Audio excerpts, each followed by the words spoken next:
Ya teman-teman, mohon maaf. Selamat malam Pak, terdengar. Malam Pak, Oke, kedengaran jelas ya. Pak. Ya, Malam, Ya Pak. ya saya izin mulai dulu ya. Seperti biasa, Assalamualaikum warahmatullahi wabarakatuh. Selamat malam, salam sejahtera untuk kita semua. Teman-teman yang berbahagia, terima kasih semuanya sudah hadir di kelas pengganti pada malam hari ini. Saya mohon maaf izin off cam dulu supaya lebih stabil koneksi internetnya. Jadi ini kuliah pengganti, setelah dihitung-hitung sepertinya dapat satu kali aja ya kemarin yang saya sampaikan di pekan lalu. Jadi kita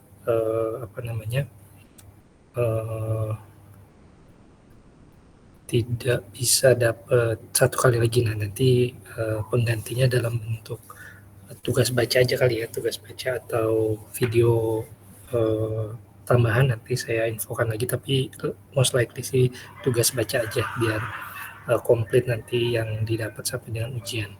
Nah itu ya terkait dengan tugasnya nanti. Untuk detail terkait dengan mata kuliahnya, untuk detail tugasnya jangan khawatir, nanti kita akan, saya kasih waktunya cukup panjang ya, nanti setelah UAS masih ada sekitar 1 minggu buat menyelesaikan. Nanti detailnya juga sama menyusul di Google Classroom untuk projectnya. Nah malam ini kita langsung masuk ke part 2. Jadi kalau teman-teman ingat ya, pekan lalu itu kan kita belajar sampai dengan bab bab 4 ya, bab 3 bab 3. Bab 3 ini judulnya adalah organizational change. Nah, sekedar atau sedikit mengingatkan aja ya, sebentar ya.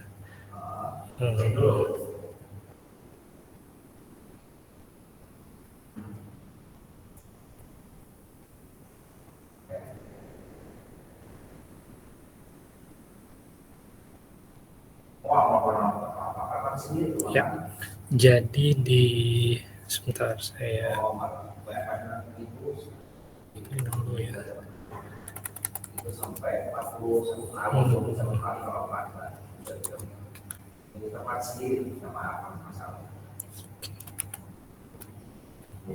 Nah, jadi minggu lalu ini kita sampai di sini di bab 3 organizational change.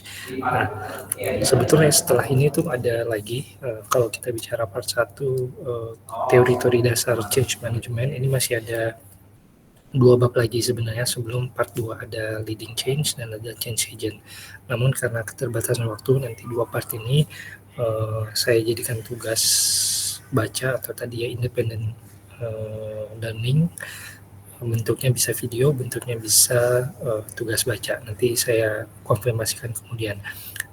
Walaupun 2 bab ini kita lewati, seharusnya tidak menjadi kendala teman-teman untuk memahami bab yang akan kita jelaskan di part 2, ya di applications.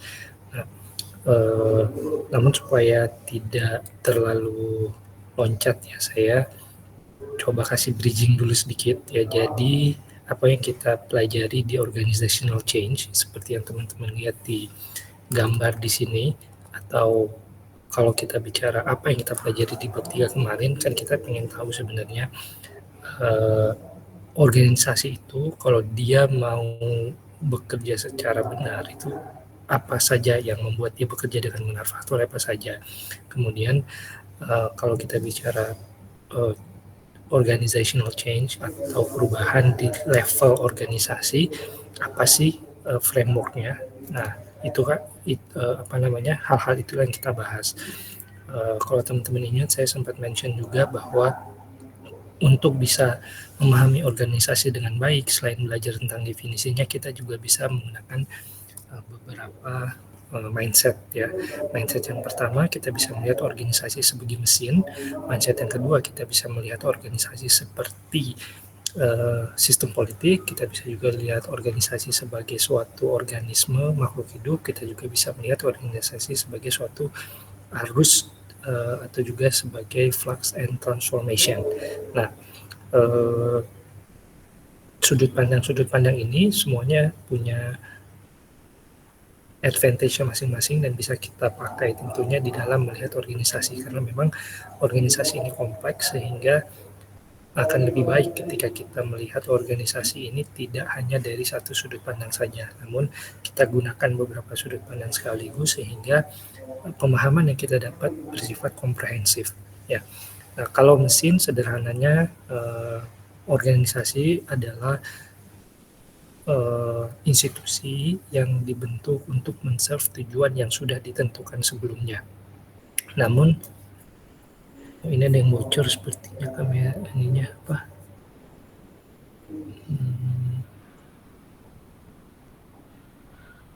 Sebentar ya, saya coba ada yang bocor ini.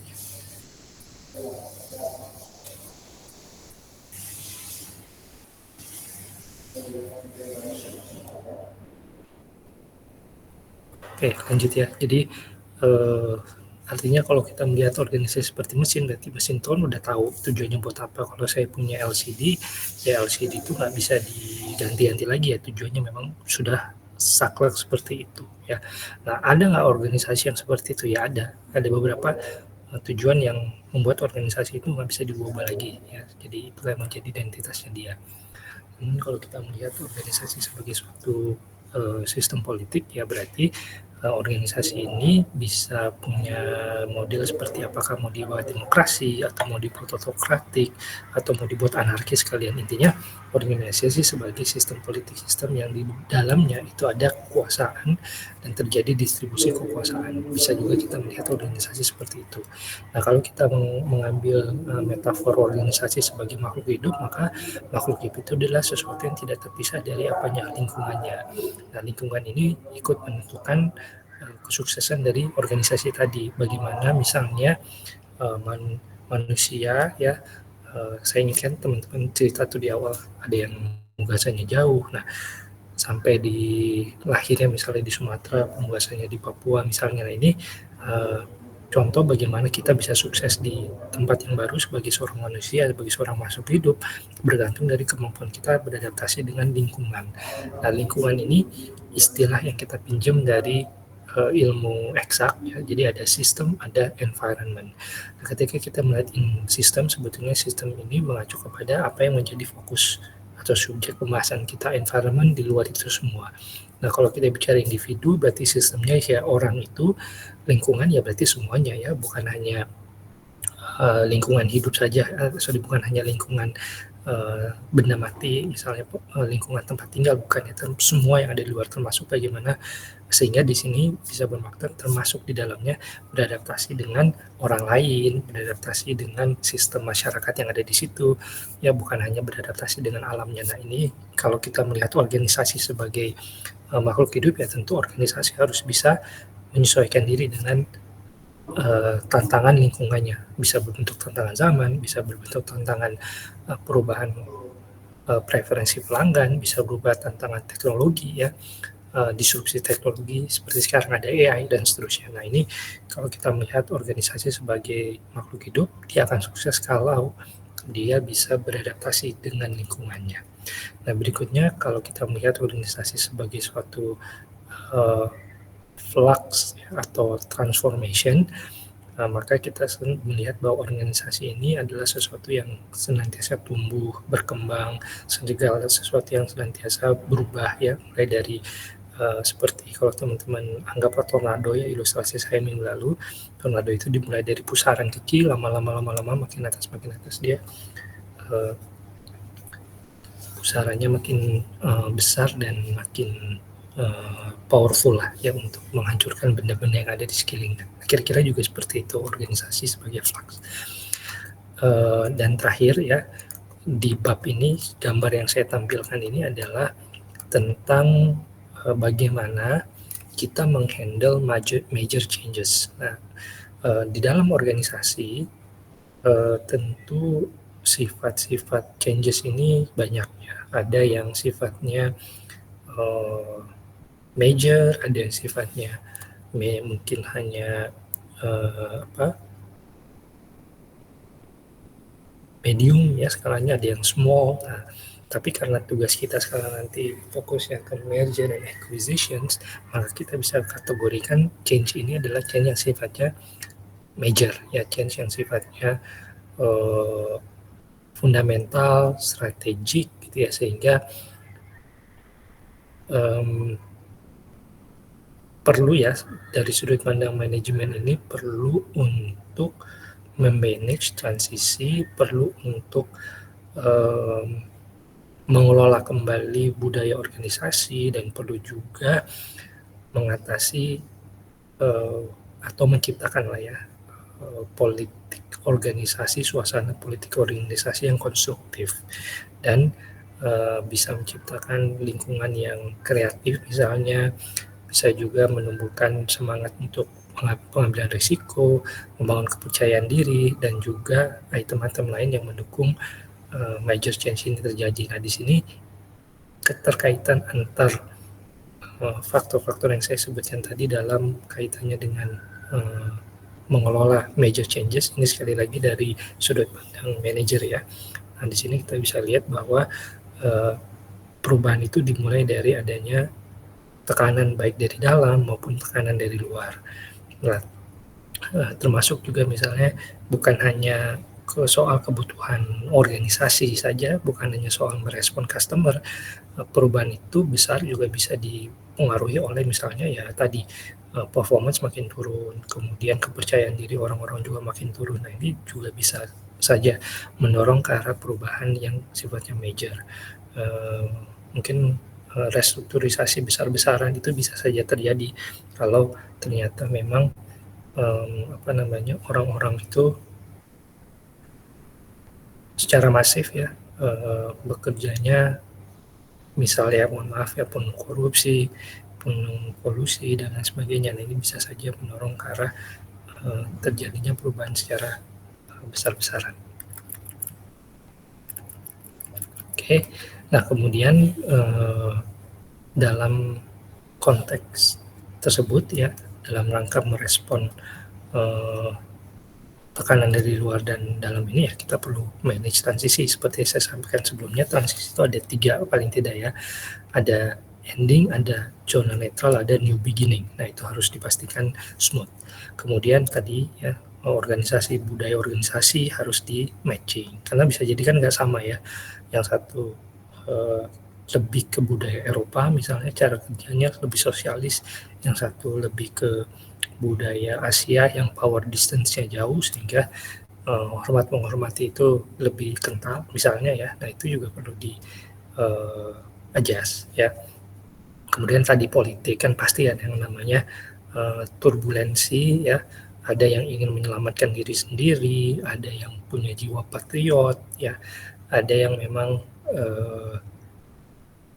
punya informasi lebih banyak, ada yang punya informasi lebih sedikit, resource lebih banyak, resource lebih sedikit. Nah, dalam konteks tadi politik atau upaya-upaya meraih kekuasaan yang terdistribusi tadi di dalam organisasi kan pasti terjadi. Oleh kan misalnya tadi ya ada posisi-posisi yang nantinya baru, kemudian posisi-posisi yang tadinya mereka itu sama kan pasti yang dipilih cuma satu. Nah, itu mungkin saja itu terjadi gesekan-gesekan, terjadi persaingan, bisa sehat, bisa tidak sehat. Ya, jadi hal-hal ini bisa di tackle antara lain dengan cara ya kita buat suasana supaya orang-orang tuh mau mengambil risiko, mau belajar, mau kreatif gitu ya. Kemudian kita juga encourage anggota tim supaya kepercayaan dirinya tumbuh, mau perform lagi, dan at the end ya perubahan dan learning itu terjadi. Nah, kira-kira gitu ya. Jadi ini framework baik lagi ya. Detail ini pasti sangat bervariasi ya dari satu organisasi ke organisasi lainnya, karena ya kita di sini kan ingin memahami change secara menyeluruh. Nah, untuk memahami aplikasi dari sini tentu kita perlu studi kasus. Oleh karena itulah dibentuk tugas kelompok supaya teman-teman bisa lebih memahami ya, menguasai ya, bahkan bisa mensintesis informasi sendiri dari apa-apa yang sudah kita diskusikan atau apa-apa yang menjadi underpinning teori dari mata kuliah ini. Nah, selesai. Nah, kita sekarang masuk ke bab berikutnya yaitu bab 4. Di bab 4 leading change ini sebenarnya bicara tentang leadership sih, balik lagi. Nah, memang kalau bicara leadership kan erat kaitannya dengan kepemimpinan ya, sesuatu yang berbeda sebetulnya dengan manajemen. Kalau manajemen ini mechanical, ya kalau leadership ini lebih ke sesuatu yang bisa dikatakan psychological ya, sesuatu yang mungkin agak sulit untuk di dalam tanda kutip itu sesuatu yang sulit untuk di breakdown elemen-elemennya. Namun tetap ya nanti kalau teman-teman belajar atau baca di bab 4 ini tetap di breakdown dimensi leadership itu apa saja dalam rangka tadi ya membuat dia menjadi lebih sedikit konkret ya, tidak terlalu abstrak. Nah, itu bisa dibaca. Tapi intinya yang ingin kita garis bawahi di sini adalah bagaimana leadership ini punya peran yang sangat penting ya di dalam mengelola perubahan. Bahkan di sini nanti teman-teman bisa lihat ada jenis-jenis kepemimpinan dan bagaimana jenis kepemimpinan ini bisa diaplikasikan selama proses perubahan. Nah, itu nanti teman-teman bisa cek lagi lah ya ininya, bentuk-bentuknya. Oke. Kemudian nanti detailnya silakan ya teman-teman bisa cek di e-book yang sudah saya upload. Nah, di bab berikutnya di bab 5 ya, ini bicara soal agen perubahan. Nah, agen perubahan ini harapannya sederhananya ya teman-teman. Kalau kita bicara pandangan klasik ya, itu biasanya agen perubahan itu diharapkan datang dari luar. Kenapa? Karena biasanya kalau agen perubahan itu datang dari luar, dia punya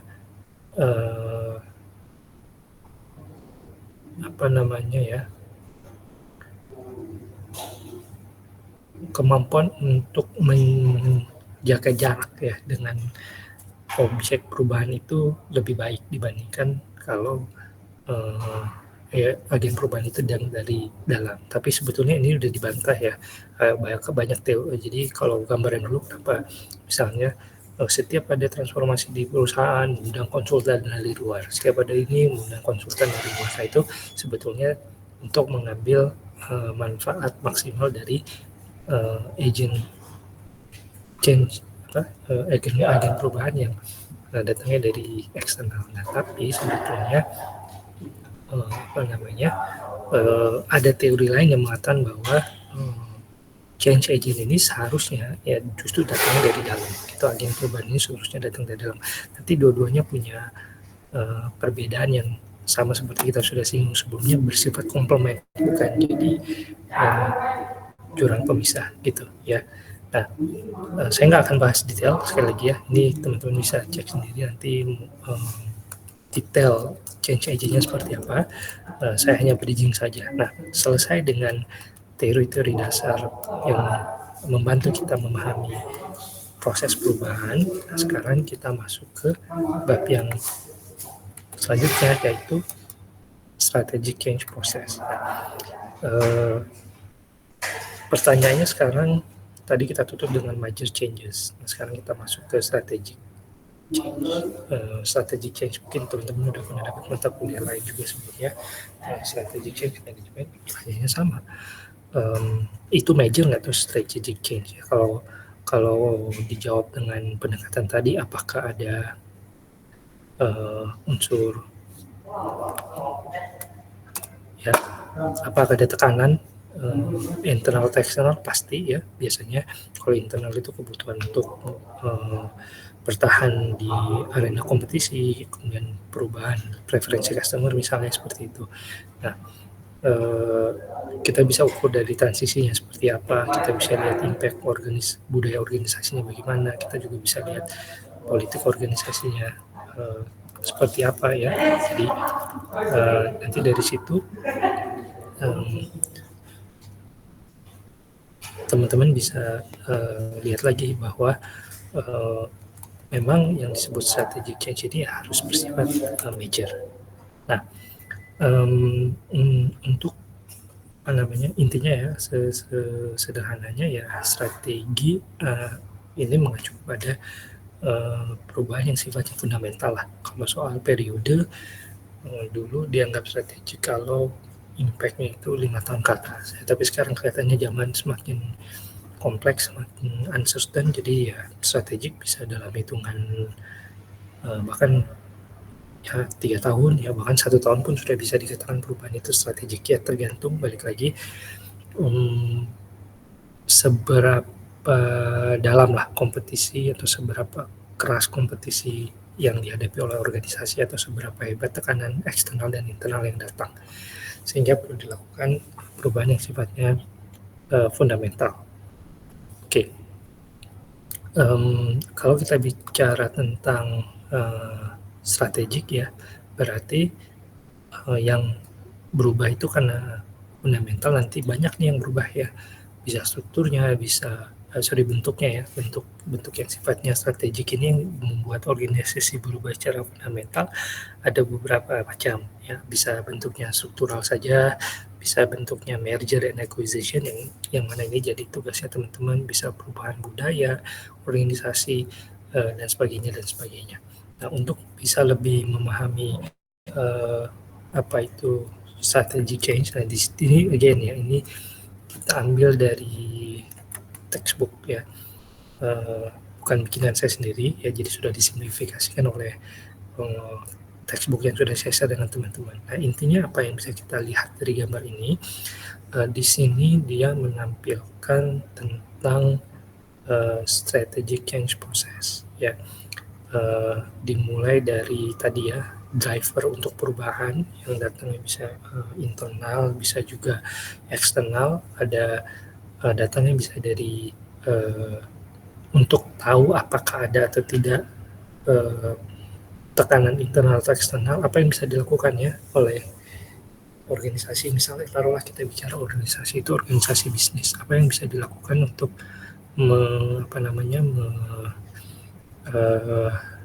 menentukan ya ada atau tidak seberapa kuat tekanan dari internal dan eksternal tadi. Nah, bisa dimulai dengan melakukan analisis market secara berkala. Itu bisa juga ya, kalau di mungkin kalau di swasta ya, industri ya, ini reguler lah ya, mungkin 6 bulan sekali, bisa 3 bulan sekali. Di pemerintahan juga mungkin sama ya. Kita selalu analisis kalau pemerintahan mungkin yang dilakukan kayak sekarang ya, ada kebijakan tarif yang sangat masif dilakukan oleh Amerika Serikat. Nah, itu bisa saja negara kita melihat ya, market itu responnya seperti apa, negara-negara tetangga responnya seperti apa, itu contoh. Kemudian kita juga bisa menganalisis customer, ini pasti ya, stakeholder juga sama. Misalnya stakeholder kita tiba-tiba kalau klub sepak bola misalnya, tiba-tiba klubnya dibeli oleh pemilik yang lain. Nah, ini kan pergantian pemilik, pergantian owner. Ini gimana nih ya? Sama juga dengan misalnya tadinya BUMN, kemudian tidak lama BUMN ini dikonversi menjadi perusahaan swasta. Nah, itu kan berarti stakeholdernya berubah. Termasuk juga tadinya dia sifatnya hanya berdagang, nah sekarang mau mulai buka bisnis. Nah, buka bisnis berarti kan shareholdernya berubah ya, lebih banyak pemiliknya. Kemudian kalau dia jadi perusahaan yang go public ya misalnya gitu ya, sama juga gitu ya. Contoh ya kan sering tuh Sinarmas, misalnya Sinarmas sudah jadi perusahaan yang go public, tapi misalnya konsekuensinya misalnya ya dari sisi pengurusnya gitu ya. Nah, pengurusnya dari sisi itu kan mesti dilihat apakah masih boleh misalnya ya mempertahankan banyak anggota keluarga di dalam mengelola bisnis tersebut. Kan ini berarti udah bukan family business lagi ya, sudah berubah menjadi perusahaan TBK. Nah, itu misalnya itu tadi dari sisi shareholder, dari sisi stakeholder yang lain, misalnya penggiat lingkungan bisa juga ya, customer itu sendiri udah pasti lah ya, kalau stakeholder atau internal lah kan, stakeholder ada internal stakeholder, ada external stakeholder. Tadi misalnya timnya juga banyak yang udah kurang motivasi, kurang perform, dan mungkin jadi perlu ada perubahan. Kalau dari sisi apa namanya pressure group ya, contoh dulu kan orang mungkin nggak terlalu care dengan yang namanya ESG. Nah sekarang jadi ada pathway-nya sendiri ya, ada risikonya, ada ESG ini jadi ada cluster sendiri di situ, jadi ada departemennya sendiri, jadi ada ESG report sendiri ya, perusahaan-perusahaan di Indonesia kan begitu. Jadi kalau mereka bikin report pasti ada report yang terkait dengan ESG sekarang, something yang dulu mungkin nggak terlalu diperhatikan oleh perusahaan ya, tahunya gimana lah caranya supaya untung misalnya gitu ya. Itu stakeholder organizational analysis juga sama dan seterusnya. Jadi creating setelah itu ya berarti kan kita harus mendefine ulang visi, misi, nilai, budaya, kemudian change manajemennya direncanakan. Nah di situ ketika kita bicara soal change management plan, berarti kita bicara implementasinya nanti gimana gitu ya, memanage-nya juga seperti apa, inisiatif-inisiatif yang diperlukan apa. Nanti ada alignment, nanti saya akan discuss lebih detail di belakang ya, ada attunement, critical mass, kemudian yang mungkin perlu perubahan lagi. Nah di sebelah kiri itu ini saya masih ngobrolin grafik yang di sebelah kiri ya. Nah, di sini ada yang namanya organizational and management capability and capacity building. Jadi, throughout the flow ini ya, pastikan juga memang si organisasi ini punya kapasitas dan juga capable di dalam menghandle si perubahan tadi. Atau dengan kata lain ya, ketika proses ini dijalani ya, seharusnya di situ ada yang namanya perbaikan atau pertumbuhan lah ya, kapasitasnya bertumbuh, kemudian kapabilitasnya juga bertumbuh. Nah, sehingga kalau kita kembalikan ke metafor organisasi sebagai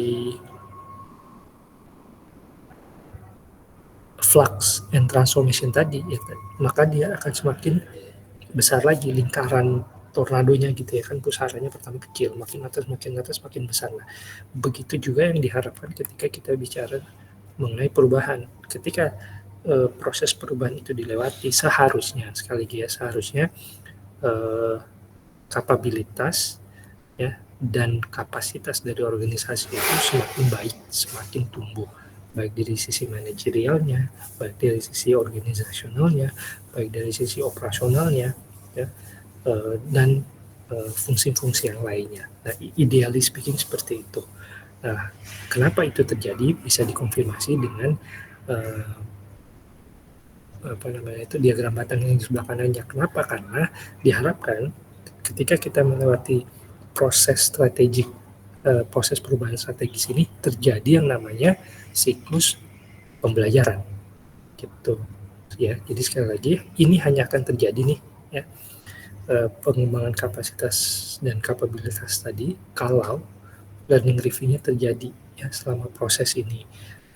Yang dimaksud learning review ini ya tadi ya, ada pengalaman, kemudian kita review, kalau diperlukan dilakukan pengembangan, integrasi, balik lagi ke awal, dapat experience baru di review. Nah, dari review itu apa yang bisa kita develop, developnya ini kita integrasikan kembali ke dalam organisasi, begitu lagi. Jadi iterasinya terjadi sehingga karena didukung oleh learning ini ya, kapasitas dan kapabilitasnya juga berkembang gitu ya. Oke. Berikutnya ya, yang di sebelah kanan ya, kita bicara tentang strategic change prosesnya. Nah, di sini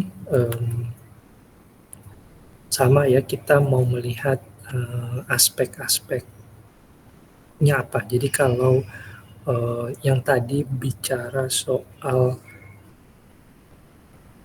apa namanya ya, soal perubahannya secara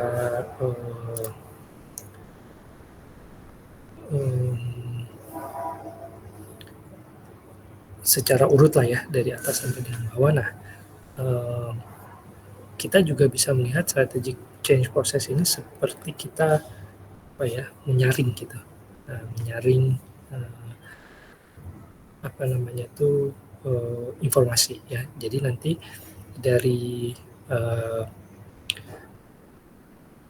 item-item yang di atas tadi kayak stakeholder, mohon maaf, external driver, ada internal driver.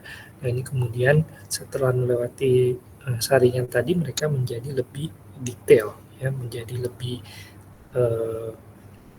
spesifik lagi gitu ya. Nah di situ kita bisa lihat ada leadershipnya, ada change-nya. Intinya berangkat dari tadi ya, hal-hal yang sifatnya high level, global, kita turunin ke bawah dengan pola pikir lenses ini, ya kita bisa dapatkan item-item yang lebih spesifik. Artinya kita jadi tahu apa saja sebenarnya yang perlu dilakukan. Nah, inilah aspek-aspek yang perlu diperhatikan ketika kita bicara soal strategic change process. Nah, di situ ada kalimat-kalimat seperti alignment, nanti kita akan bahas ya, attunement ya, lebih kepada memastikan bahwa semua aspek perubahan ini inline dengan nilai-nilai organisasi ya, dan seterusnya. Ini saya skip aja karena nggak terlalu detail. Oke, sorry, maksudnya nanti detail kita bahas di belakang. Nah ini tadi ya, aspek-aspek penting dalam organisasi, strategic change process. Oke, sampai di sini dulu, silakan di cerna ya dulu terlebih dahulu teman-teman, biar nggak terlalu banyak informasinya, sambil teman-teman coba refleksi. Mungkin ada yang ingin ditanyakan atau mungkin ada yang ingin disampaikan, silakan ya.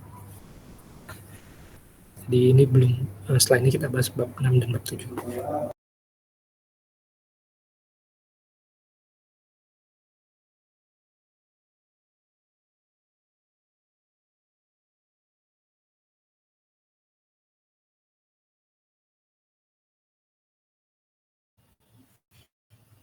Pak, maaf masih ke mute, Pak.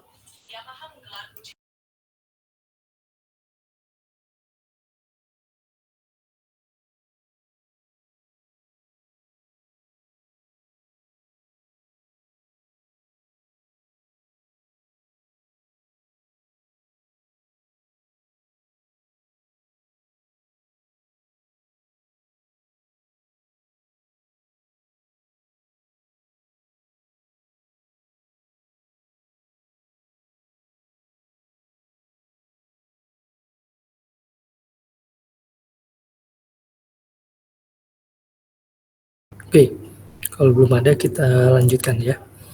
Nah, bab 6 kita bicara tentang restructuring atau restrukturisasi ya. Nah ini menjadi salah satu konsekuensi logis ketika perubahan itu diimplementasikan ya. Pasti akan terjadi yang namanya restrukturisasi. Nah di sini kita coba memahami tema restrukturisasinya apa, atau alasan kenapa restrukturisasi itu terjadi ya. Ini yang mau coba kita pahami. Mungkin nggak usah terlalu detail ya, karena again ya, waktu kita terbatas. Nah di sini teman-teman bisa lihat ada macam-macam alasan kenapa organisasi itu kemudian memutuskan untuk melakukan restrukturisasi. Yang pertama, di sini kita bisa lihat terjadinya kebutuhan ya. Jadi karena kondisi market, bisa juga karena kompetisi, terjadi namanya penyusutan ya. Jadi ukurannya disusutkan ya, atau dibuat lebih adjustment lah ya, right sizing ya, itu penghalusan, tapi sebenarnya maksudnya downsizing. Jadi apa namanya, intinya skala bisnisnya itu disesuaikan kembali. Kenapa ya? Karena tadi kondisi usaha dan juga kompetisi. Misalnya apa? Misalnya maaf ya, maaf nih, ini agak sensitif isunya, tapi yang kebetulan yang ada di kepala saya ini. Tapi misalnya kemarin terkait dengan gerakan boykot ya, waktu isu konflik Palestina dan Israel, kan pasti teman-teman juga memahami lah. Saya nggak bicara tentang isu itu, tapi saya bicara tentang konsekuensi dari aktivitas tersebut. Nah, terlepas dari kita pro atau kontra, yang salah satu dampak jelas adalah kan terjadi penurunan preferensi customer kan ya terhadap gerai-gerai atau outlet-outlet dari brand-brand yang diboykot. Nah, ini tentu akan menyebabkan mereka terpaksa misalnya harus menutup beberapa outlet misalnya. Lalu di situ perlu terjadi namanya restrukturisasi pasti dong ya. Tadinya ada 5 manajer, sekarang jadi tinggal 3 misalnya gitu. Kemudian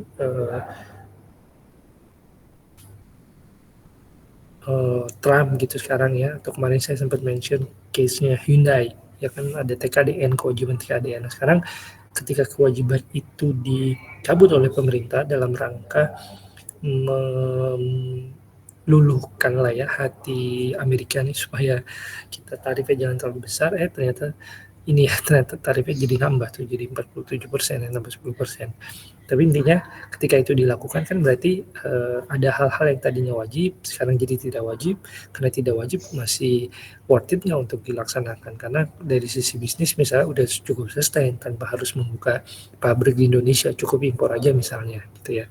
Nah, itu kita bicara downsizing. Ada juga bicara tentang ya inilah mirip-mirip lah ya, cost cutting tadi udah, mungkin kita ambil yang lain.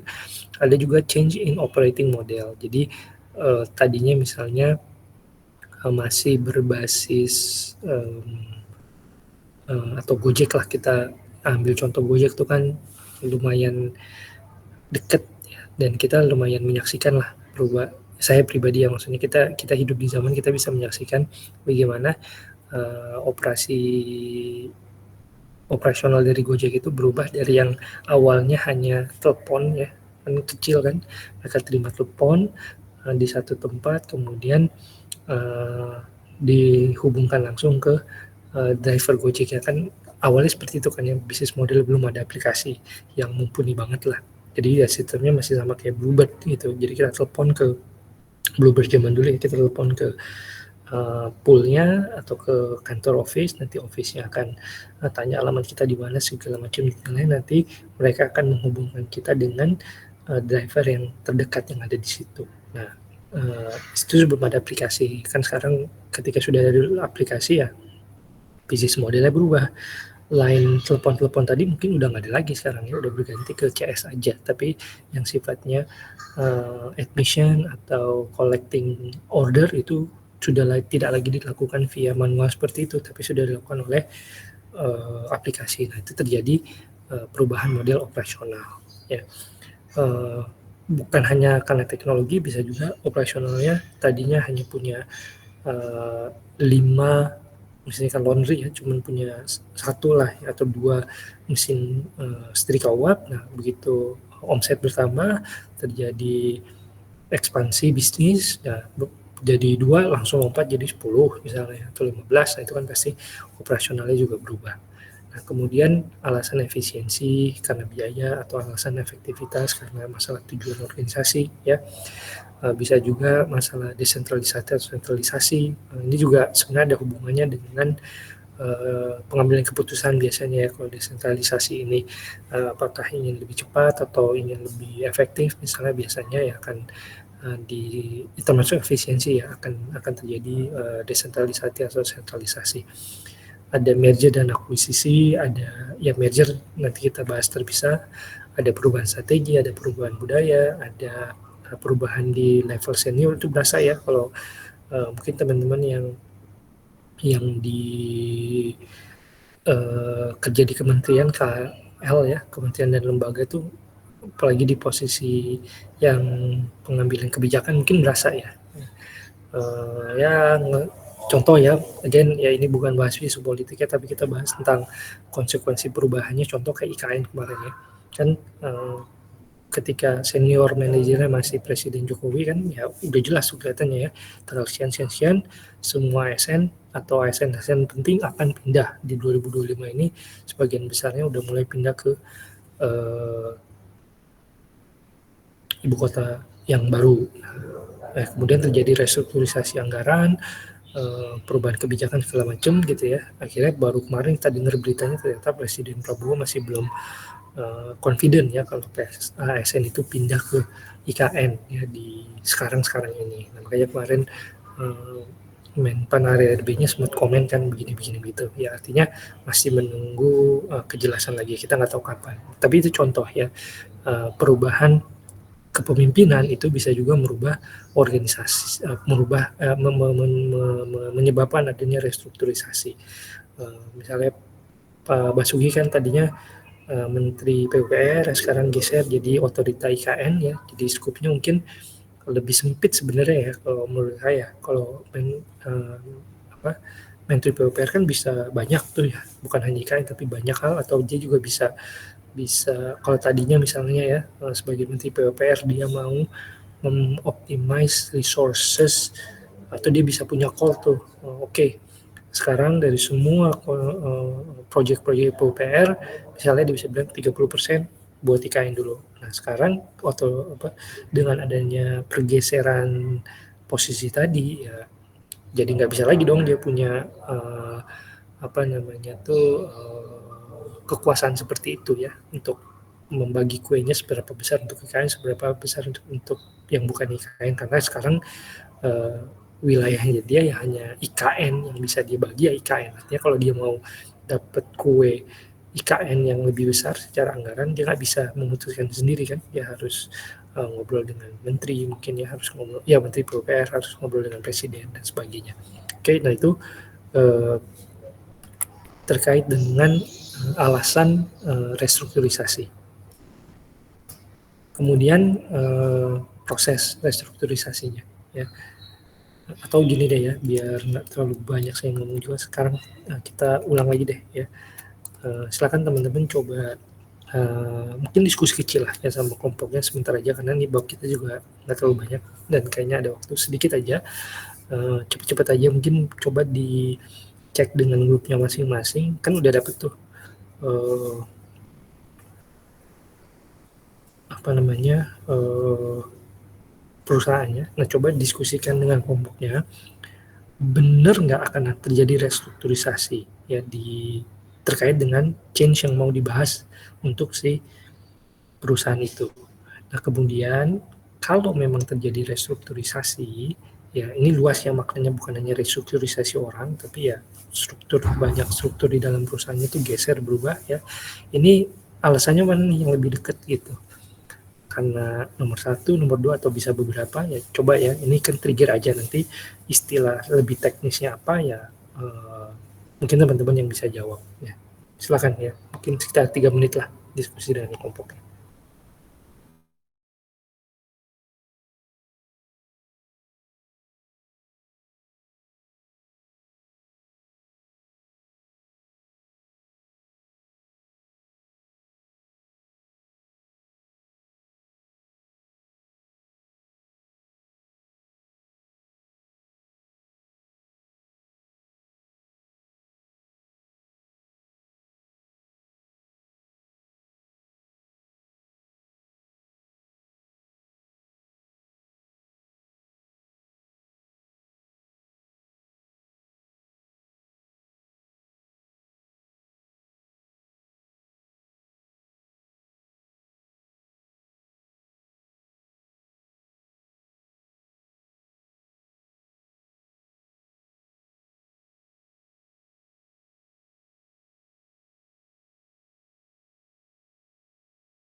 Oke, mungkin silakan satu atau dua mahasiswa perwakilan ada yang mau share hasil refleksinya terkait dengan alasan-alasan terjadinya restrukturisasi secara spesifik di perusahaan yang menjadi studi case-nya teman-teman. Silakan.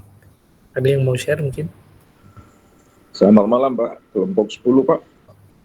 Ya, silakan. Ya Pak, ini mau sharing Pak.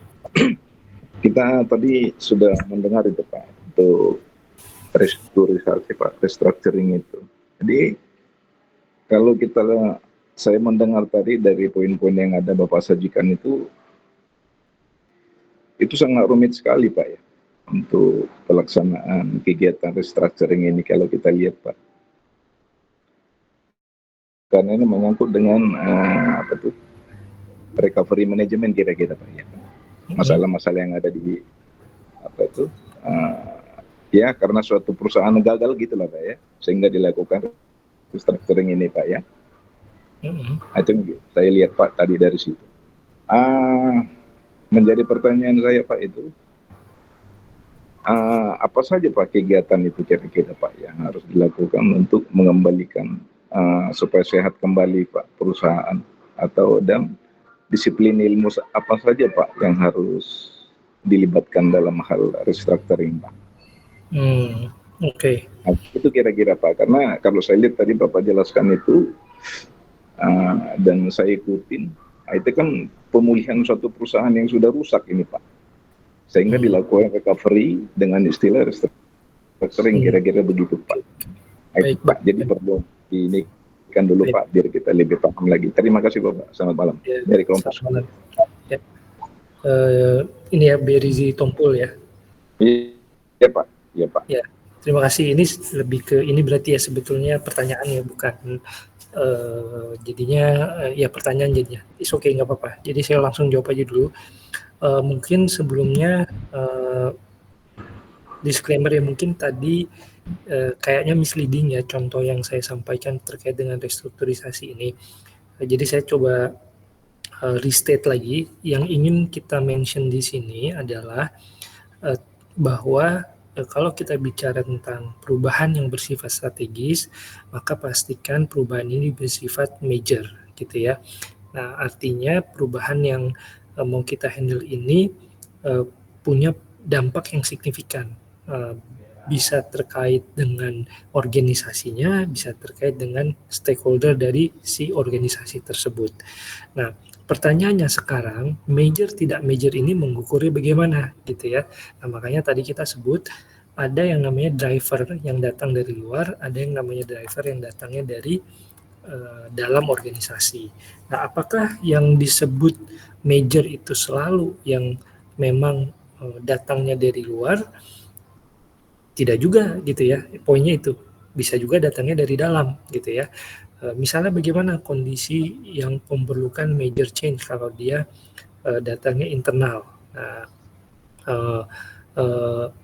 tadi saya mengilustrasikan kondisi organisasi yang secara mental misalnya gitu ya, udah quote and quote bermasalah lah gitu ya, karyawannya udah pada nggak mau kerja,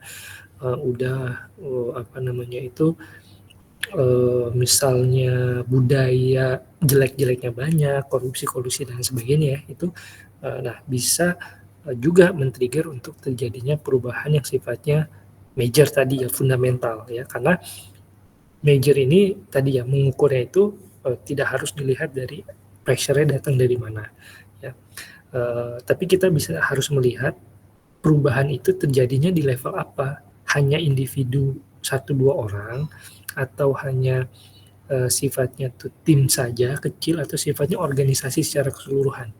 Nah, kalau ditanya perubahan pergantian presiden itu major atau bukan? Major, walaupun yang diganti cuma satu, tapi yang berubah itu kan dari kepalanya sampai ke ekor-ekornya berubah. Presidennya berubah, nomenklatur kementeriannya bisa berubah, eselon-eselonnya juga bisa berubah gitu ya. Kemudian secara eksternalnya struktur politik partai pendukungnya juga jadi berubah dan seterusnya. Nah itu walaupun secara simbolis hanya terjadi pergantian presiden dan wapres ya maksud saya, tapi sebetulnya itu peristiwa politik ya, bukan hanya 1-2 orang. Tapi major tidak major tadi benar-benar hanya satu orang gitu ya, cuma satu orang yang salah, dia aja yang kita hukum misalnya, itu kan change-nya kecil. Kalau terjadi di tim, satu divisi, departemen, medium lah. Tapi kalau seluruh organisasi gitu ya, misalnya satu kantor cabang berubah semua, itu bisa dianggap major gitu. Saya masih, ini film lagi nih referensinya ya, yang lagi tenar juga. Mungkin teman-teman sempat ngikutin ya film itu apa? Saya sempat mengikuti dulu namanya Peaky Blinders gitu. Nah, Peaky Blinders itu kan menceritakan tentang ya mungkin preman ala-ala ya, preman pensiun tapi Birmingham punya model gitu ya, Hollywood jadi lebih bagus. Tapi intinya di situ kita bisa lihat di episode awal itu kan gimana struktur kepolisian lah ya. Mohon maaf nih kalau teman-teman ada yang dari kepolisian, seingat saya sih nggak ada, terakhir dari kejaksaan. Nah, itu yang dari kepolisian misalnya, nah itu terus karena udah terlalu akrab ya dengan preman lokal termasuk dengan geng Peaky Blinders ini, akhirnya datang tuh ya, didatangkan pemimpin ya masih dari struktur ini juga ya, suruhannya Winston Churchill lah katanya gitu ya, dia bawa amanat dari Churchill buat ngeberesin untuk organisasi kepolisian di kota itu. Nah itu contoh, itu major nggak major ya, walaupun mengganti kepala, ada kepala baru, tapi yang berubah orang-orangnya, budayanya dan sebagainya. Jadi kembali ke saudara Barry Jutompul tadi ya, apa namanya, kondisi individu yang tadi demotivated, tapi terjadinya harus komunal ya, baru bisa disebut sebagai major. Tapi kalau cuma 1-2 orang ya nggak bisa ya, nggak bisa disebut major, karena kan kalau cuma satu orang yang lalai, masa kita hukum semua apa namanya itu, semua tim yang lain, kan nggak bisa. Kecuali ya balik lagi orangnya ini pemimpin, yaitu bisa jadi ya kepalanya busuk juga sampai ekornya. Tapi kita nggak bicara itu, tapi kita bicara perubahan ini mengubah semua orang kah, atau hanya mengubah individu-individu tertentu saja.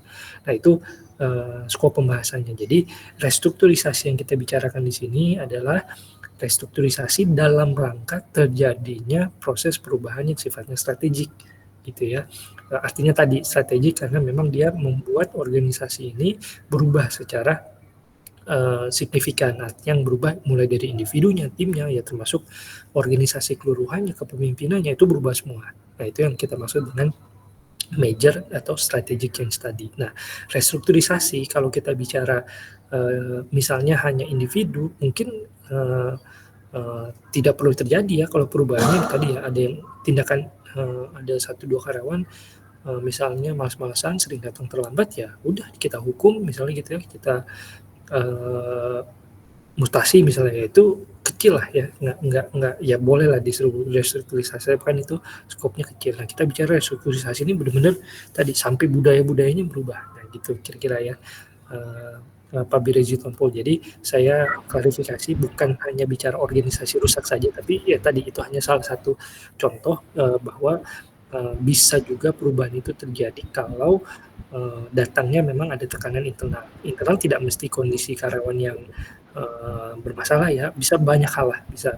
Misalnya tiba-tiba ada kebutuhan untuk mengubah strategi misalnya gitu ya, itu juga internal ya, bisa juga menyebabkan apa namanya itu terjadinya perubahan yang fundamental. Itu satu part ya. Dan semoga bisa mengklarifikasi. Nah kemudian yang kedua, taruhlah gitu ya, restrukturisasi ini terjadi dan alasannya bukan karena apa itu istilahnya, bukan karena organisasinya rusak, tapi memang ada perubahan-perubahan yang lain gitu ya, yang lebih positif lah, taruhlah seperti itu. Nah pengetahuan atau ilmu apa saja yang diperlukan? Nah jawabannya cukup menurut saya cukup sesuai nih dengan mata kuliah kita. Makanya kenapa kita belajar understanding and leading change, karena kita ingin tahu sebenarnya kalau kita ingin ngelit perubahan di tempat kita bekerja ya, khususnya yang sifatnya major, ilmu apa saja sih yang kita perlukan. Nah kalau bicara tentang teori, nah ini bisa disimak ya di textbook yang saya share ya. Kalau ditanya teori nih ya, kita harus paham dulu ya teori pertama secara teori kita harus paham bahwa organisasi itu terdiri dari yang namanya tim, terdiri dari yang namanya individu ada tim kemudian membentuk organisasi. Nah itu penting pemahaman dasar, artinya kita harus punya pemahaman manajemen yang baik, perilaku organisasi yang mumpuni lah setidaknya itu ya. Nah kemudian kita pahami, kita turunin lagi di level individu, teorinya apa saja, kan individu kita bicara detail tuh, motivasi, ada teori X, ada teori Y, ada hygiene factor, ada Maslow, macam-macam.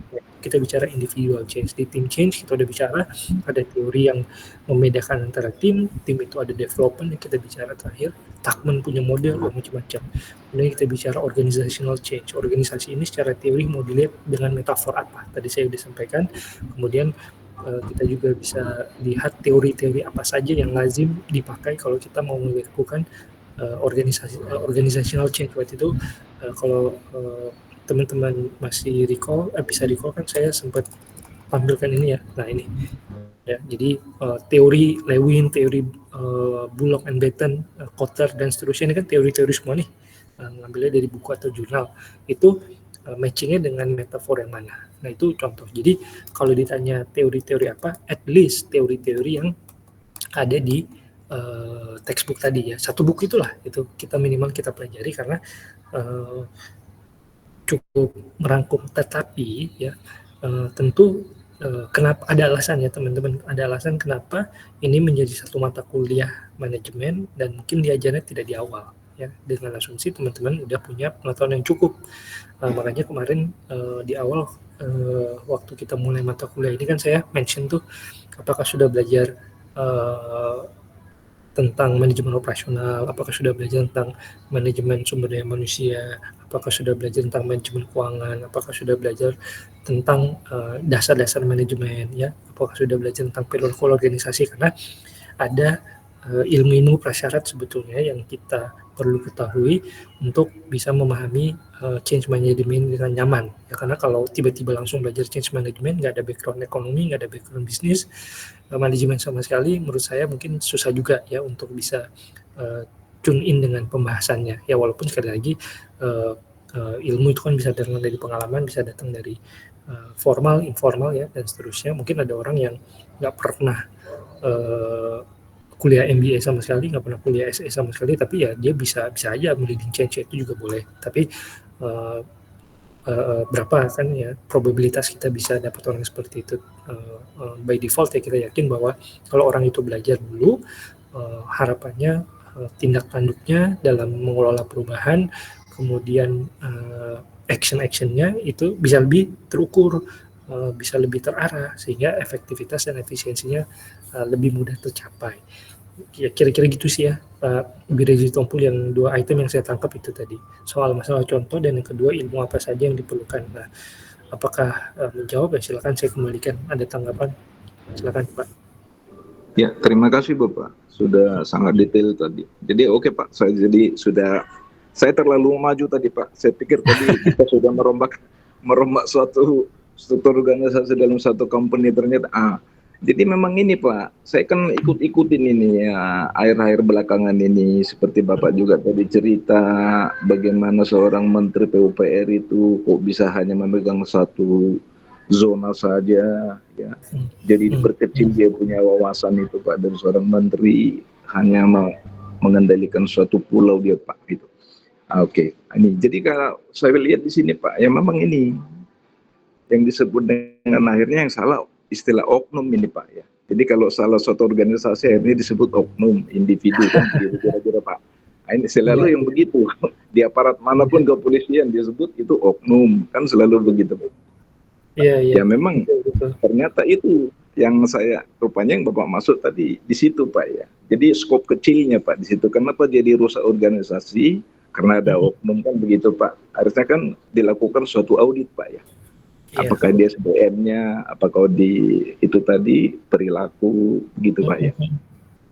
Oke Pak, jadi rupanya skopnya masih kita di skop kecilnya ini Pak ya. Jadi setelah audit lah kita sebut Pak ya, dilakukan suatu audit, akhirnya dapat itu di mana apa itu yang mampet selangnya itu Pak ya, kira-kira kan itu Pak, karena ibarat selang itu kan ada mampet Pak, airnya kecil, Baik. apa itu outputnya Pak ya, sehingga kan otomatis pemilik perusahaan itu kan sudah mulai bangkrut nih Pak. Sesungguhnya perusahaan itu kan bagus Pak, tapi karena ada selang-selang mampet, ada yang bocor-bocor, sehingga kan Pak profit itu ya menipis, tidak sanggup lagi menutup utang, membayar gaji, personel dan semuanya, payrollnya. Akhirnya tidak sanggup. Terjadilah itu akhirnya ya ada akuisisi ya Pak ya, menjual sebagian saham, merger. Oke Pak, paham Pak. Ternyata di situ Pak ya. Iya Pak, ya Pak. Terima kasih Pak. Sama-sama ya. Jadi nanti betul ya itu yang soal merger acquisition nanti kita bahas lebih detailnya di next setelah ini ya, chapter setelah ini. Nah, menambahkan sedikit, jadi memang kita walaupun kita sudah bergeser ke tahapan berikutnya, jadi kalau knowledge itu memberikan kita fondasi pengetahuan tentang proses change-nya itu bagaimana, sehingga berbekal pengetahuan tadi kita bisa memformulasi rencana perubahan yang baik, kan gitu ya, pengennya seperti itu. Jadi teman-teman semua ya, ketika kita belajar teori apapun dan kita mengambil itu sudut pandang manajemen, sering saya mention, tolong berdirilah atau tolong posisikan diri kita yang belajar ini ada di kakinya manajer ya, bukan di kakinya staff. Nah, sehingga sudut pelajaran-pelajaran ini jadinya jadinya lebih relevan dengan jadinya lebih mudah untuk kita lihat korelasinya. Seperti juga ketika kita bicara tentang organisasi bisnis, kan sering tuh teman-teman bicara ilustrasi, kalau kita masuk ke restoran ya, itu sebenarnya kalau kita melihat restoran itu ada dua sudut pandang.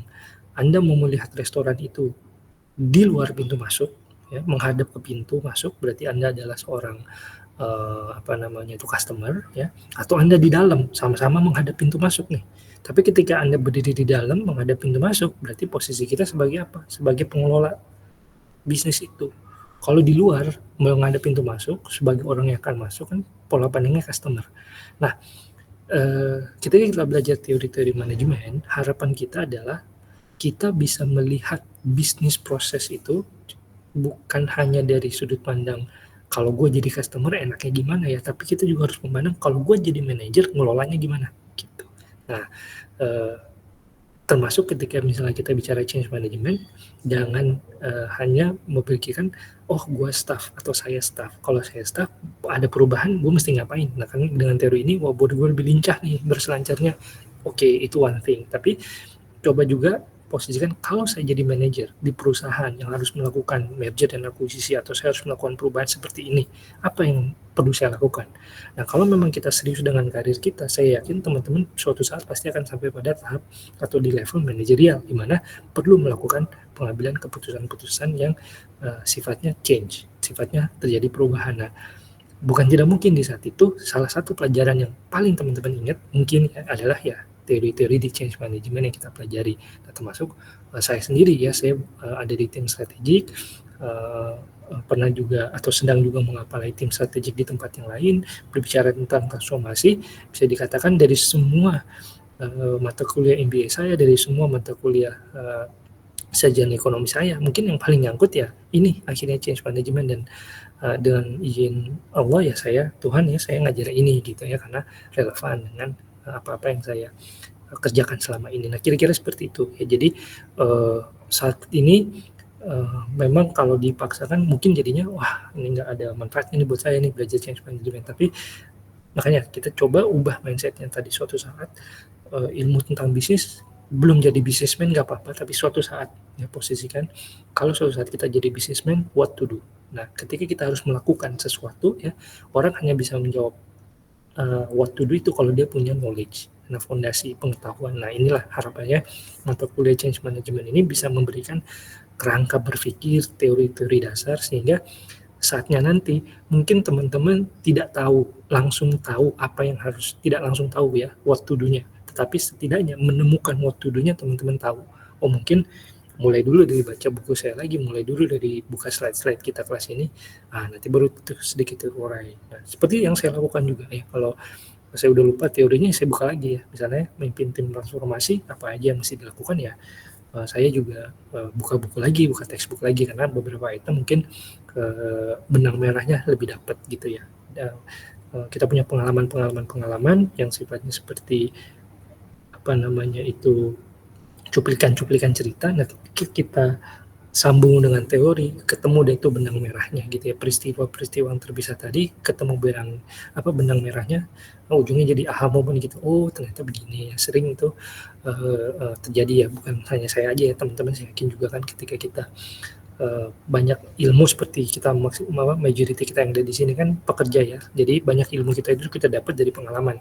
Nah, hanya tadi karena sifatnya mungkin berupa event-event yang terpisah, begitu kita belajar teorinya kita nyambung, oh ternyata secara teori itu begini. Nah, mungkin ketika kita harus menghadapi situasi yang serupa atau mungkin mirip-mirip ya dengan skala yang sama atau lebih besar di masa yang akan datang, nah kita sudah punya peluru yang lebih banyak untuk menghadapi situasi tersebut. Bukan hanya peluru pengalaman, tapi juga peluru knowledge yang tadi merapikan ya. Kalau saya sering ilustrasikan tuh, kita beli bukunya banyak tempat, kadang di Gramedia, kadang di toko buku yang lain gitu ya, Gunung Agung, tapi ujung-ujungnya kita punya satu rak yang membantu kita untuk memisahkan mana buku ekonomi, mana buku manajemen. Nah, itulah proses pembelajaran yang kita lakukan di kelas. Dia membantu kita merapikan ya, untuk mengklasifikasi, mengkodifikasi pengetahuan, pengalaman yang kita dapat. Itu butuh pengetahuan sendiri kan. Kita bisa bilang, oh ini levelnya manajemen, oh ini levelnya engineering, oh ini levelnya sosiologi, misalnya gitu ya. Nggak bisa kan itu kita lakukan, kecuali kalau memang kita pernah belajar,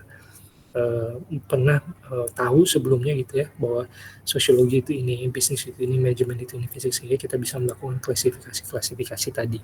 Dan itu juga yang terjadi dengan artificial intelligence ya teman-teman kan. Dia harus di-train dulu, dilatih dulu. Large language model itu harus dilatih dulu. Baru kemudian dia bisa mengambil keputusan sendiri. Nah, harapannya seperti itu ya. Walaupun ya ada namanya reinforcement learning juga ya, kayak seperti bayi.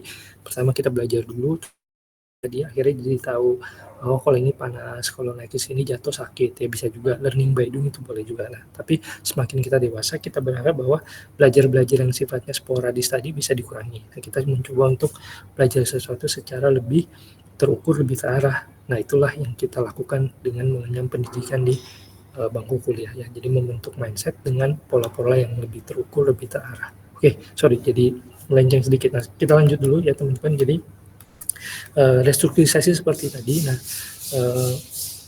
singkatnya proses restrukturisasi itu punya formula seperti ini. Nanti teman-teman bisa baca. Jadi change adalah fungsi dari satu, ada ketidakpuasan dengan kondisi saat ini ya. Ketidakpuasan di sini tolong dimaknai dengan makna yang luas ya. Ketidakpuasan tidak harus negatif ya, bisa negatif bisa positif ya. Tidak puas karena kita belum menang, tidak puas karena banyak karyawan yang belum dapat bonus tahun ini misalnya gitu ya. Itu kan macam-macam definisi dissatisfaction dengan status quo ya. Status quo intinya kondisi saat inilah ya. Nah, perubahan juga merupakan fungsi dari desirability of the proposed change or end state. Jadi ada keinginan yang kuat untuk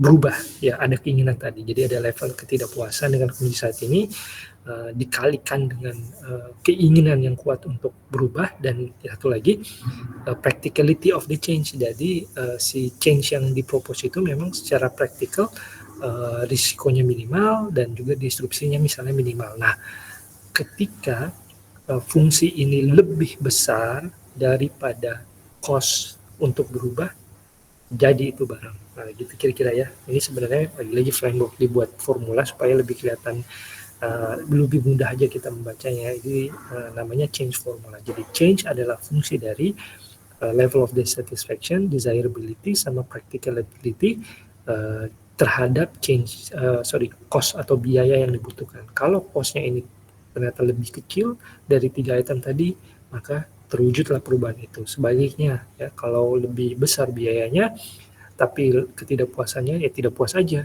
pengen aja sih gitu ya. Tapi practicality-nya kayaknya gede deh, nggak berani deh kita berubah misalnya, ya udah nggak akan terjadi gitu ya.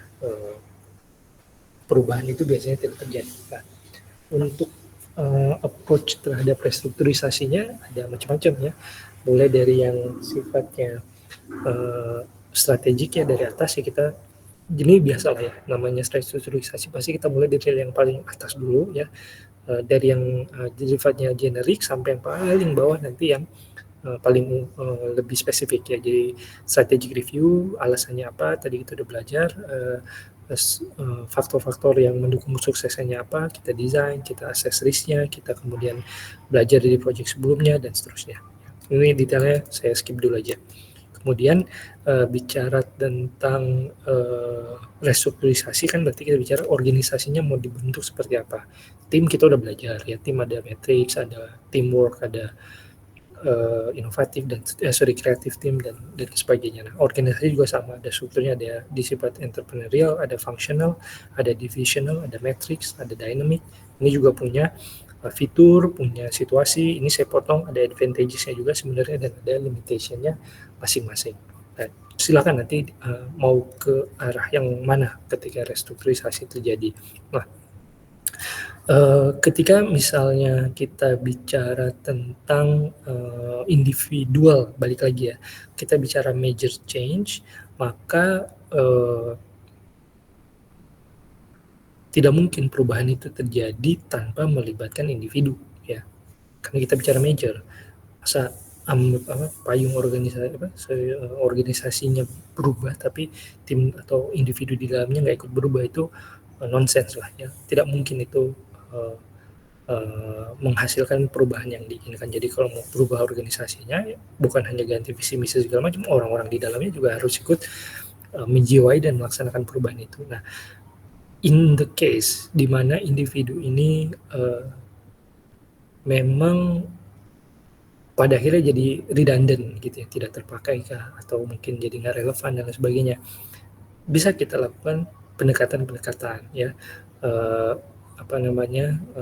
untuk menghandle ya, atau untuk menangani kasus redundant tadi. Nah, redundancy ini sifatnya bisa short term, bisa jangka panjang juga. Nah, jadi short term itu misalnya begini ya, saya sering teman-teman bisa ilustrasikan perubahan itu seperti memperbaiki motor rusak dengan memperbaiki jantung yang rusak.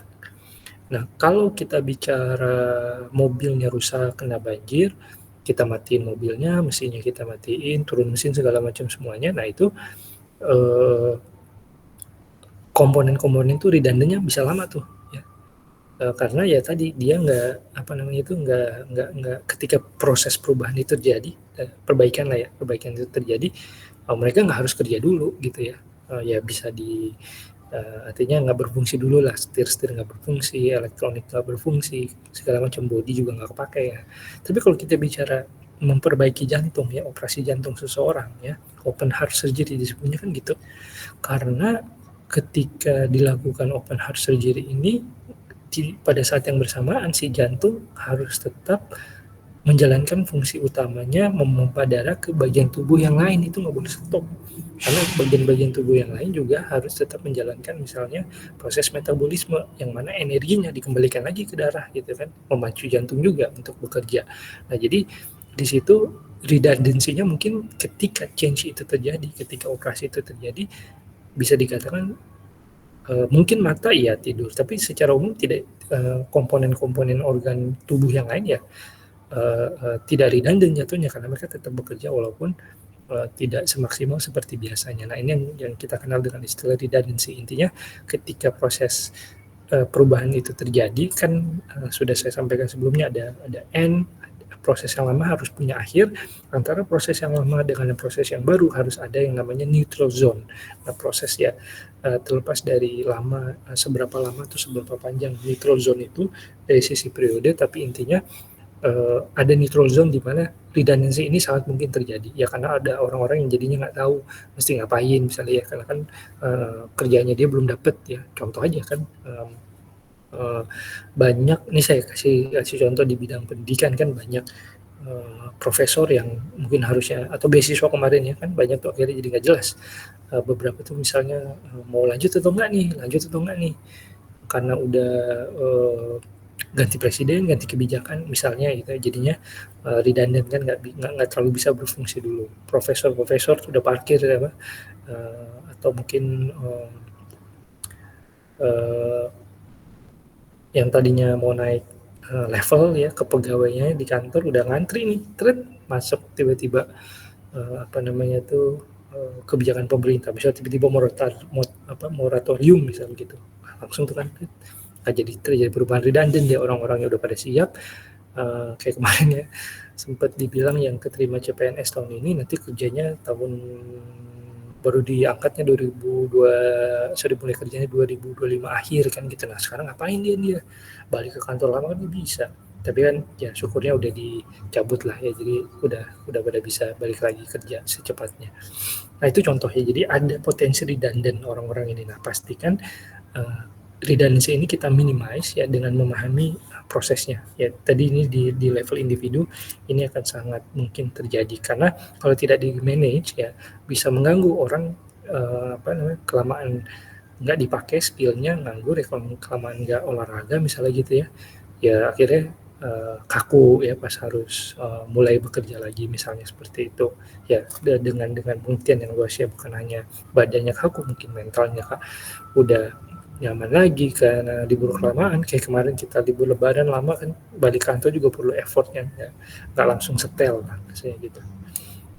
Oke, nah jadi ini untuk melakukan intervensi terhadap kemungkinan adanya orang-orang yang redundant tadi. Apa yang bisa kita lakukan ya? Pertama, di level yang paling luar kita bisa pastikan proses change itu sudah benar. Kemudian pastikan yang kita handle itu individu, emosinya harus kita acknowledge gitu ya.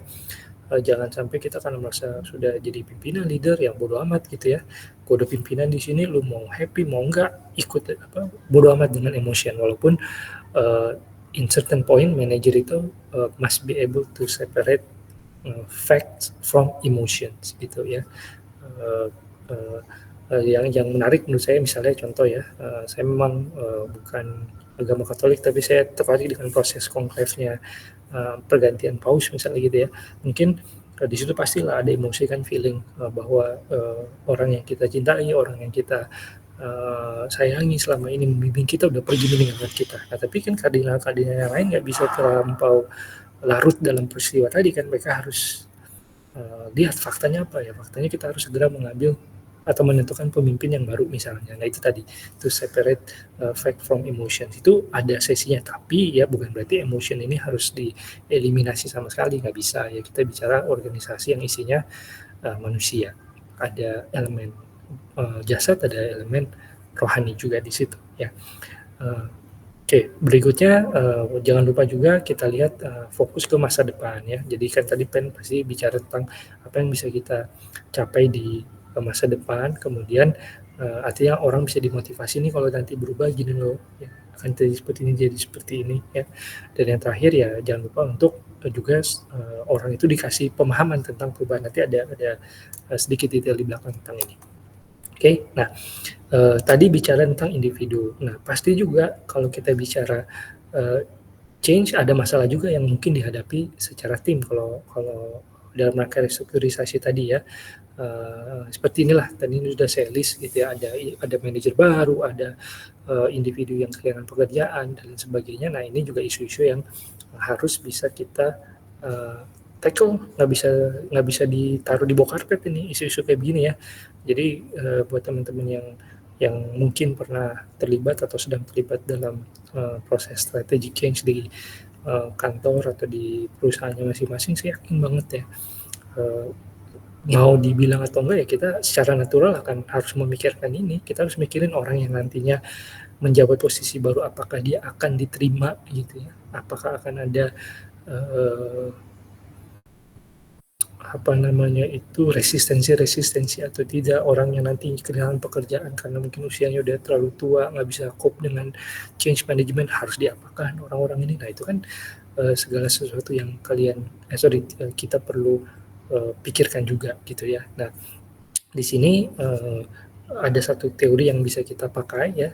Jadi di sini digambarkan 4-stage team alignment model. Jadi supaya isu-isu individu ini hilang ya kita harus pastikan ada namanya alignment secara tim. Nah ini dimulai dengan understanding own and others feelings. Ingat ada istilah grup, ada tim ya, kita udah bahas di awal ya. Salah satu syarat grup itu kan ada psychological awareness, tapi nggak bisa berhenti dari situ ya.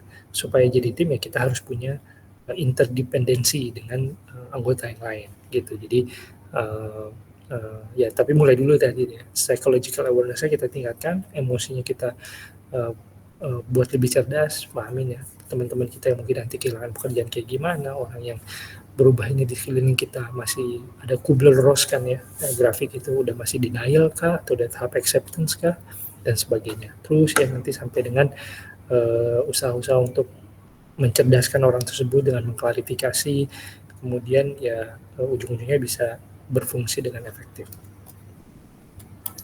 Oke, udah itu ya. Mungkin nggak ada pertanyaan dulu, sedikit lagi teman-teman ya sebelum selesai kita masuk ke merger and acquisition.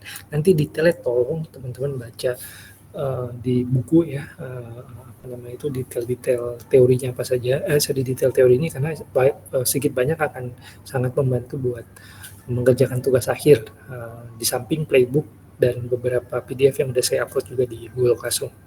Oke. Bicara tentang merger dan akuisisi, pasti bicara dari definisi dulu ya, sederhananya merger dan akuisisi bedanya apa ya, kalau satu horizontal, yang satu vertikal. Jadi maksudnya merger itu ke setara ya, kalau setara digabungin itu namanya merger, seperti pembentukan BSI itu namanya merger. Kalau akuisisi sifatnya vertikal, biasanya beda sektor ya, tadinya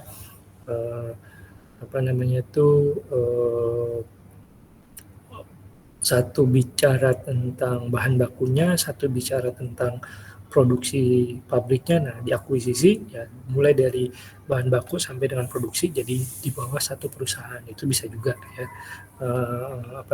Misalnya contoh tadinya sekolah dengan sekolah untuk siswa dengan sekolah keguruannya itu berdiri sendiri-sendiri. Nah, sekarang satu yayasan yang punya guru tadi memutuskan untuk membuka sekolah juga gitu ya, seperti UNJ juga kan.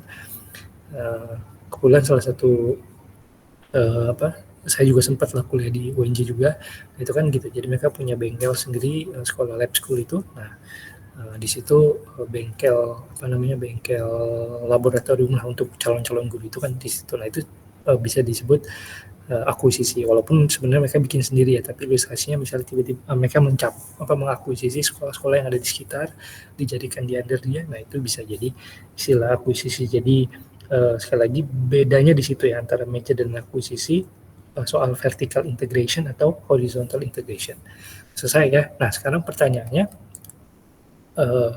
apa nih alasan terjadinya perubahan? Ya, cukup banyak, tapi kalau kita boleh sederhanakan, ada alasan yang pertama, alasan growth atau pertumbuhan. Intinya ya bisnis itu, asumsi kita menjalankan bisnis itu adalah, kalau di akuntansi kan ada yang namanya tuh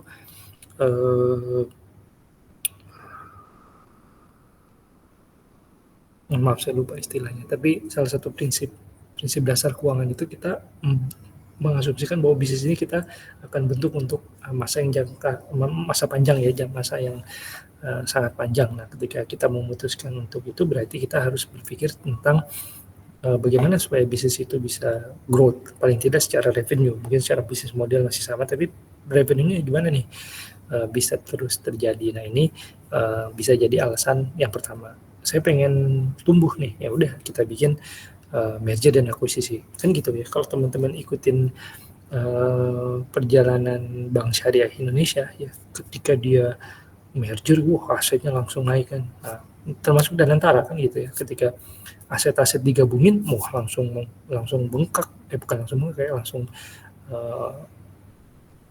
bertambah secara luar biasa gitu ya, secara jumlah itu jadi punya aset yang banyak gitu. Satu lembaga jadi punya aset yang banyak ketimbang kecil-kecil tapi terpisah ya. Itu alasan yang pertama, growth. Ada lagi alasan sinergi, ya supaya lebih mudah, misalnya tadi ya, ketika akuisisi ini biasanya ya, supaya lebih sinergi, supaya ada, kan saya sempat mention soal, bukan di kelas ini sorry ya, tapi teman-teman mungkin pernah dengar ya istilahnya Porter's Five Forces Analysis. Jadi kompetisi di market itu akan sangat dipengaruhi oleh beberapa kekuatan ya. Kekuatan salah satunya kekuatan pembeli, kekuatan penjual ya, kekuatan dari produk penggantinya, dan kekuatan atau seberapa sulit masuk ke dalam pasar tersebut. Nah, taruhlah kita bicara soal kekuatan supplier ya, mungkin ketika ada perusahaan yang merasa bahwa suppliernya ini terlalu kuat ya, dia memutuskan juga untuk melebarkan bisnisnya juga masuk ke supply-nya. Nah, itu kan yang dilakukan oleh, mohon maaf ya, VOC dulu kan gitu ya. Jadi mereka kolonialisme itu kan gitu ya, awalnya mereka hanya terima barang-barang dari pedagang-pedagang yang singgah di negara mereka, seperti dari Cina, dari Arab gitu ya, dari India, dari China, kebetulan kebanyakan dari China, kemudian dari Afrika Utara. Mereka jadi kepengen juga nih, bisa nggak ini kita langsung dapat bahan bakunya. Nah, udah mereka ekspansi bisnisnya, cari ke benua-benua yang lain, dapatlah salah satunya misalnya VOC di Indonesia kan gitu. Akhirnya di akuisisi lagi Hindia Belanda, itu soal sinergi ya, biar punya rantai supply yang lebih bisa diandalkan. Itu contohnya. Ada alasan diversifikasi ya, ada alasan integrasi secara spesifik juga, ada alasan defensif ya, ada alasan memang ada deal-deal yang dilakukan. Tapi ya ini semua punya kelebihan, kekurangan, dan punya implikasi organisasinya masing-masing. Untuk detailnya silahkan teman-teman bisa cek di textbook yang sudah saya upload. Nah, untuk bisa lebih memahami lagi ya proses-proses merger dan akuisisi ini, maka dari itu saya minta teman-teman melakukan studi kasus, ya melakukan project ya, harusnya kemarinnya project listening ini, meminta teman-teman untuk menelaah ya, berdiskusi dengan kelompoknya, kemudian membuat laporan yang isinya tentang tadi ya, contoh-contoh merger dan akuisisi, baik yang sukses atau nggak tahu ya teman-teman milih yang sukses atau yang tidak sukses, silakan. Tapi intinya itu, kita ingin memahami proses di sana seperti apa. Nah, yang pasti ya, ketika terjadi merger dan akuisisi, pastikan ya, ini dari sudut pandang lagi-lagi manajernya, pastikan komunikasinya terjadi secara konstan, strukturnya benar, kemudian kalau ada isu-isu budaya harus di atasi, nggak boleh ditaruh di bawah karpet ya. Kemudian selalu keep customers on board, jadi customer itu harus senantiasa ada di pola pikir kita bicara soal ini ya, sekali lagi organisasi bisnis, walaupun organisasi non profit pun juga harusnya bisa ya, mereka punya customer juga kan gitu. Use a clear overall process, ya prosesnya harus jelas gitu ya secara umum. Nah, kalau bicara tentang isu budaya, sebenarnya ada bab sendiri yang bicara tentang budaya, tapi di sini saya kasih satu table ringkasan, ambil juga dari textbook yang sama. Kira-kira kalau ada isu budaya, apa yang bisa kita lakukan? Yang bisa kita lakukan, pahami dulu dimensi budayanya apa saja gitu ya. Ada rule versus relationship, ada universalist, ada particularist. Nah, itu dimensinya tuh bisa dua titik ekstrimnya seperti itu ya. Range of involvementnya gimana? Apakah melibatkan specific direct atau diffuse indirect? Ya? Jadi pola-pola komunikasinya seperti apa? People oriented, task oriented, dan seterusnya. Nah, kemudian untuk keep customers on board juga bisa dilakukan beberapa hal ya, seperti misalnya ada message yang tadi ya sebenarnya sama aja ya, ada message yang constant, karena kalau kita bicara organisasi bisnis ya, pastikan yang menerima perubahan itu bukan cuma kita loh di di dalam organisasi, tapi yang lebih utama lagi, jangan lupa kita punya customer nih yang mesti kita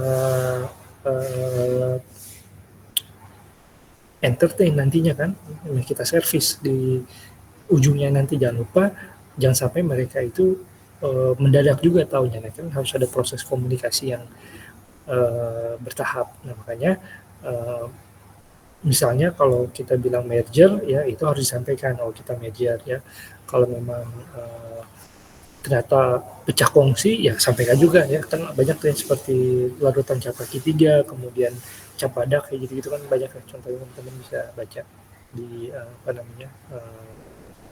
itu bisa Google sendiri. Nah, biasanya ada juga nih kesalahan-kesalahan yang umum ketika kita bicara tentang change management dan komunikasinya. Misalnya list kita terlalu banyak, kita terlalu over lah, terlalu banyak yang mesti dilakukan gitu ya. Akhirnya misalnya di sini ya, ini pakai konsep Pareto nih 80-20. Jadi sebetulnya misal kita bicara perubahan, kita mungkin bisa instead of mengendalikan semua, kita bisa fokus kepada 20% item yang mengendalikan 80% dari pemasukannya. Itu ini menarik nih sebenarnya. Jadi kita misalnya saya mau bikin harga baru ya, sebenarnya kalau saya menentukan harga baru, apakah saya perlu lihat semua profil customer saya? Maybe yes, maybe no gitu ya. Tapi kalau pakai konsep Pareto, kita bisa lihat profil mana yang mendrag ya pemasukan sampai dengan 80%.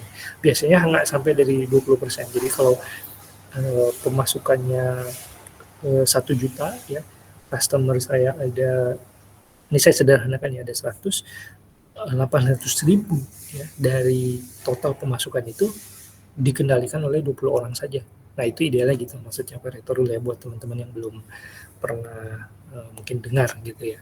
Nah itu tadi, jadi jangan sampai kita terlalu pengen fokus ke semuanya, jadinya terlalu terlalu ambisius gitu ya, obsesif. Kemudian content free communication. Nah jangan terlalu banyak komunikasi yang sifatnya itu tidak perlu, dalam arti cuman gimmick doang. Nah ini kita repot sendiri gitu ya, kalau di customer apalagi gitu ya. Ya kalau istilah zaman dulu juga beli kucing dalam karung lah, kira-kira gitu ya. Kemudian creating a planning circus ya, jadi jangan sampai asyik dengan ideation. Jadi salah satu tantangan yang saya hadapi gitu ya ketika memimpin tim perubahan itu biasanya orang tuh senang gitu dengan ideation, ide-ide, wah semuanya orang senang ngomong ini ngomong itu, tapi ketika kita harus bergerak dari from ideation to people oriented to task oriented, wah udah tuh mulai pada melempem, balik lagi gitu ya, kita udah sampai di mana masih ada yang ngomongin ideation lagi ya, itu harus kita drag, udah selesai ya, harus kita sebagai leader saya harus bilang stop bahas itu ya, kita harus lanjut nih, kita udah masuk ke sesi sekarang, nentuin breakdown tasknya gimana, kita harus nentuin siapa ngerjain apa, kita harus nentuin kapan project ini selesai, budgetnya berapa. Nah kira-kira seperti, jangan sampai ideasinya mungkin masih ada lah ya, sifatnya iteratif tadi, kita fine tune, kita revisit lagi, it's okay, nggak masalah. Tapi kalau setiap meetingnya udah menjelang kick off-nya itu masih ideation terus yang dibahas, ya ini juga ya, repot juga gitu ya. Oke, udah mau jam 10, sorry saya percepat. Nah satu hal lagi, nanti kesalahan lainnya ya teman-teman bisa cek di sini ya. Nah berikutnya ya, ketika kita bicara tentang kita saya sebagai leader ya, jangan lupa bahwa kurva manajer itu lebih cepat terjadi daripada kurva pembelajaran anggota organisasi. Makanya ketika bicara perubahan, umumnya leader itu lebih cepat muncul kepercayaan dirinya itu dibandingkan anggotanya. Kalau anggota agak lebih belakang ya. Kenapa? Karena kan manajer tahu informasinya duluan, dia yang merancang, dia yang paham duluan.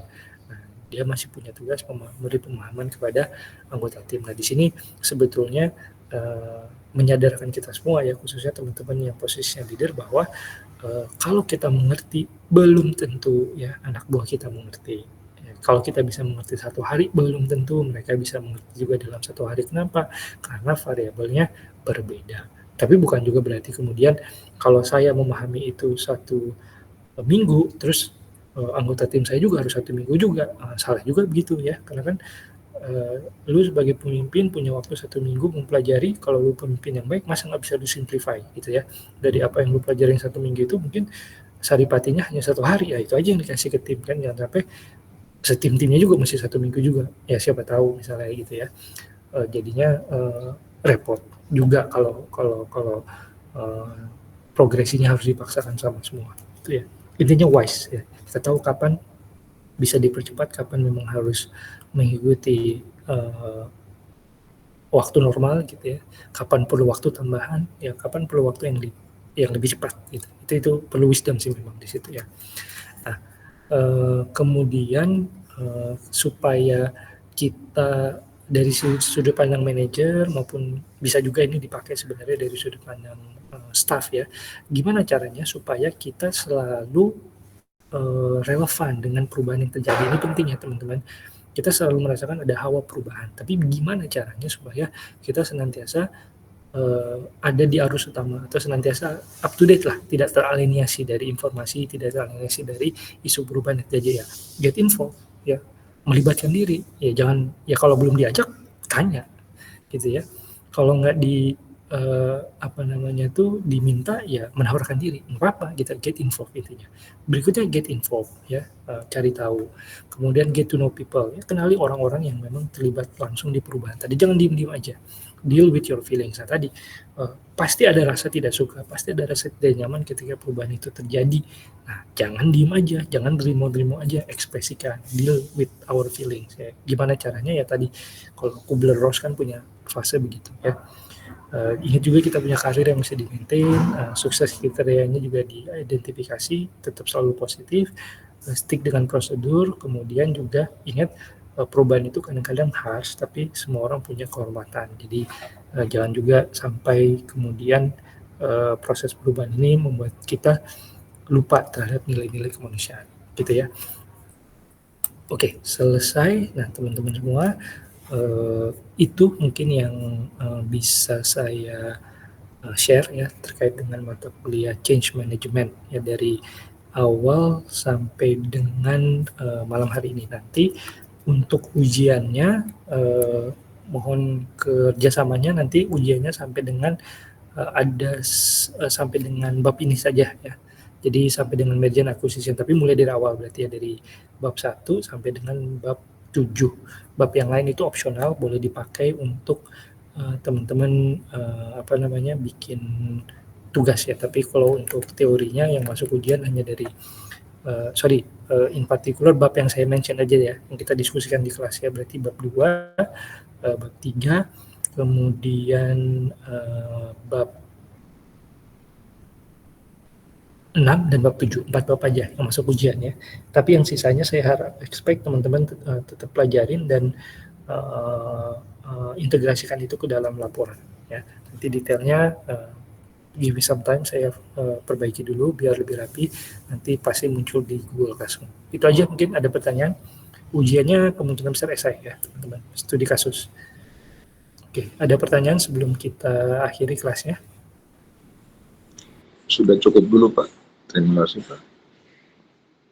Baik, cukup ya. Kalau memang tidak ada pertanyaan untuk sekarang, nanti bisa di follow up di WhatsApp group atau bisa chat personal saya seperti biasa. Nah, dengan demikian kita sudah sampai di penghujung mata kuliah Understanding and Leading Change ya. Menandakan mohon maaf ya nggak bisa nambah kelas lagi, tapi ini menandakan secara administratif kelas belajar mengajar itu sudah selesai ya, singkat, hanya kurang dari 7 kali, tapi sebetulnya proses belajar dan juga mengajarnya saya berharap tidak berhenti hanya di kelas ini. Teman-teman bisa lanjutkan belajarnya di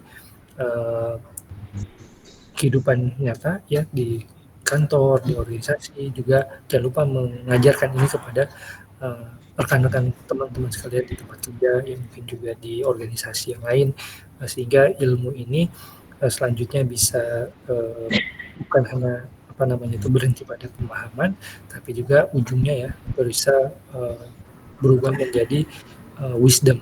Artinya apa? Ketika kita mengambil keputusan itu memang mendatangkan kebaikan, bukan hanya untuk kita sendiri, tapi juga untuk orang-orang yang ada di sekitar kita, khususnya yang menjadi tanggung jawab kita secara moral, menjadi tanggung jawab kita secara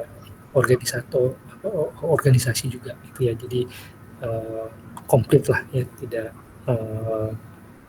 kurang sesuatu apa ketika memang pun kalau kita harus memimpin perubahan di organisasi atau di kantor di mana kita mengabdi. Oke, demikian, dan sekali lagi saya sampaikan kurang lebihnya mohon maaf ya atas segala kekurangan selama perjalanan mata kuliah ini. Sukses untuk UASnya, juga sukses untuk tugas kelompoknya. Nanti silakan sekali lagi kalau ada pertanyaan baik tentang UAS ataupun tugas bisa ditanyakan di WhatsApp group. Demikian, saya izin undur diri. Selamat malam, sampai berjumpa kembali di kesempatan yang lain. Izin undur diri. Selamat malam. Assalamualaikum warahmatullahi wabarakatuh. Malam Bapak. Terima kasih Bapak. Waalaikumsalam Pak. Terima kasih Pak. Selamat Terima malam. kasih, Pak. Terima kasih, Pak. Terima kasih Pak, selamat malam.